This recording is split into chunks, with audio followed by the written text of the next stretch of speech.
ఇప్పుడు మరి కిడ్నీలో రాళ్ళని హోమియోపతి ద్వారా కరిగించేయచ్చు. ఆ మందిస్తే ఒక 2, 3 డేస్ బాగా పెయిన్ ఉంటది. కానీ ఆ 2, 3 డేస్ తర్వాత ఆ రాయి కరిగి వచ్చేస్తది అంటారు. ఇలాంటివి నమ్మొచ్చంటారా? జనరల్‌గా కిడ్నీ స్టోన్ వల్ల పెయిన్ వస్తుంది అంటే డెఫినిట్‌గా అది పెద్ద స్టోన్ అయినా ఉండాలి లేదా ఎక్కడన్నా స్ట్రక్ అడ్డుపడైనా అయిపోయి ఉండాలి. ఉండాలి. సో హోమియోపతి వాడడం వల్ల కిడ్నీ స్టోన్స్ పడిపోతాయంటే పడిపోవచ్చు. చిన్న చిన్నవి అంటే పడిపోతాయి. ఈవెన్ మనం ప్రాపర్‌గా హైడ్రేట్ అయినా ప్రాపర్‌గా వాటర్ తీసుకున్నా కూడా పడిపోతాయి. హ్మ్. అవి పడిపోయినంత మాత్రాన హోమియోపతి అన్నిటికీ పనిచేస్తుందని అనుకోకూడదు. హ్మ్. సో ఈ పెద్ద స్టోన్స్ ఏమన్నా నుండి అడ్డుపడినప్పుడు ఏమవుద్దంటే మనం నెగ్లెక్ట్ చేసి హోమియోపతి, ఆయుర్వేదిక్ మెడిసిన్స్ లేదా ఇంట్లో వేరే మెడిసిన్స్ ఏమైనా ట్రై చేయడం వల్ల ఏమవుద్దంటే ఆ కిడ్నీ మీద ప్రెషర్ పడి పడి కిడ్నీ ఖరాబ్ అయిపోతుంది అనమాట.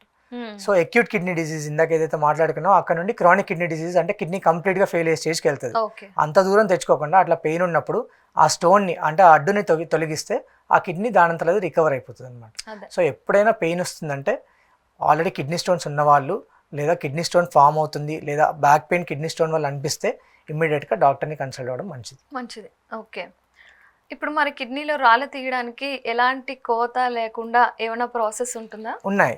కిడ్నీలో రాళ్ళు కోత లేకుండా తీయొచ్చు. కాకపోతే కిడ్నీలో రాళ్ళు తీసే పద్ధతి ఆ స్టోన్ ఎక్కడుంది, ఎంత సైజ్ ఉంది, ఎక్కడ అడ్డుపడుతుంది చూసుకొని డిసైడ్ చేస్తారనమాట. హ్మ్. సో అది బ్లైండ్గా కోత లేకుండా కిడ్నీ స్టోన్ తీయొచ్చు అని ఒకరు చెప్పితే నమ్మి వచ్చి మాత్రం అడగడానికి లేదు.